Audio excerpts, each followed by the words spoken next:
आपका Ashutosh classes official channel पर स्वागत है। आज हम लेके आए हैं कक्षा 10 हिंदी से निबंध लेखन जो 7 नंबर में पूछा जाता है। तो पहला निबंध है स्वदेश प्रेम या देश प्रेम या सारे जहां से अच्छा हिंदुस्तान हमारा। 3-4 ऑप्शन में ऐसे ही निबंध करके पूछेगा, तो चारों ऑप्शनों का एक ही निबंध होगा।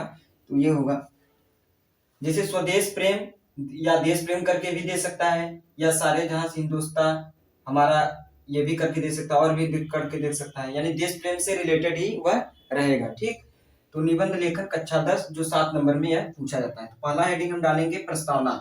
प्रस्तावना में हम लिखेंगे कि प्रकृति द्वारा बनाई गई सर्वाधिक अद्भुत रचना है। प्रकृति द्वारा बनाई गई सर्वाधिक अद्भुत रचना है जननी। क्या है? जननी, जो निस्वार्थ प्रेम का प्रतीक होता है, जो निस्वार्थ प्रेम का प्रतीक होता है। स्नेह, स्नेह की मधुर बयार है, यानी जननी जो है यह स्नेह प्रेम की मधुर बयार है। सुरक्षा अट्टु कवच है, इसमें सुरक्षा अट्टु कवच है, जिसका नाम प्रत्येक शीश को नमन के लिए, जिसका नाम प्रत्येक शीश को नमन के लिए झुक जाने को प्रेरित करता है। प्रत्येक लोगों को झुक जाने के लिए प्रेरित करता है देश प्रेम। ठीक, यही बात है कि जन्मभूमि के विषय में, वहां चमक रहा होगा, यहाँ होगा, यही बात है जन्मभूमि के विषय में भी इन दोनों का, कौन दोनों का? जननी और जन्मभूमि, जिसने पा लिया, जननी और जन्मभूमि जिसने पा लिया, उसे स्वर्ग का पूरा पूरा अनुभव धरा पर ही हो गया है, मतलब जमीन पर ही हो गया है।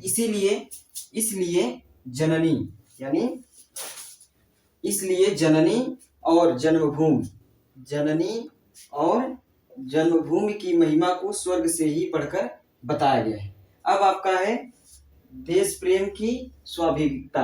देश प्रेम की स्वाभाविकता, प्रत्येक देशवासियों को अपने हिसाब से अनुपम प्रेम होता है। सभी प्रत्येक वासियों को अपने देश से अनुपम प्रेम होता है। अपना देश चाहे बर्फ से ढका हुआ हो, चाहे गर्म रेत से भरा हुआ हो, चाहे ऊंची ऊंची पहाड़ियों से घिरा हुआ हो, वह सबके लिए प्रिय होता है। ठीक, अब अगला हेडिंग है देश प्रेम का अर्थ।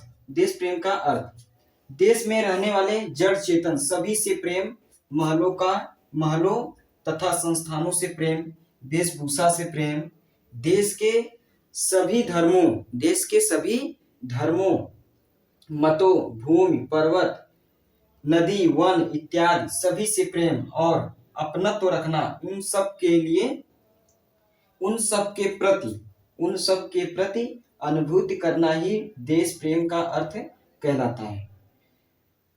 देश प्रेम का अर्थ यही कहलाता है। फिर सच्चा देश प्रेमी वही होता है जो देश के लिए, सच्चा देश प्रेमी वही होता है जो देश के लिए निस्वार्थ भावना से बड़ा त्याग कर सकता है, यानी बिना स्वार्थ के वह अपनी भावना से बड़े त्याग कर सकता है, काम कर सकता है। स्वदेशी वस्तुओं का स्वयं उपयोग करता है, यानी स्वयं अपने देश का जो वस्तु है उसे उपयोग करता हो।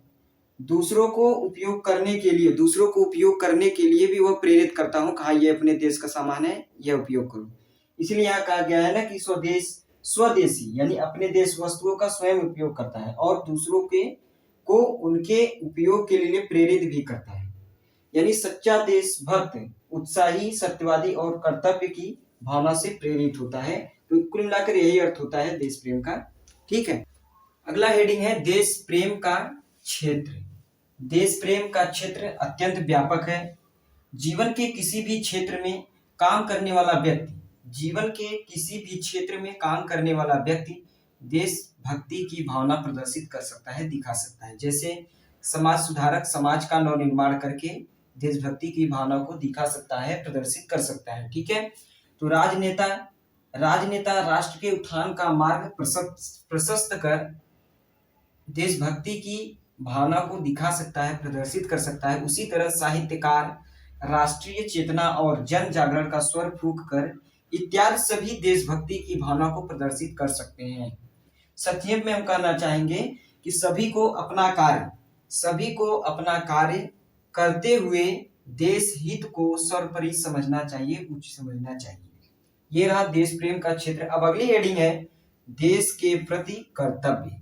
जिस देश में हमने जन्म लिया है, जिसका अन्न खाकर और अमृत के समान जल पीकर, सुखद वायु का सेवन कर हम बलवान हुए हैं, जिसकी मिट्टी में खेल कूद कर हमने पुष्ट शरीर प्राप्त किया है, उस देश के प्रति हमारे अनंत कर्तव्य बनते हैं।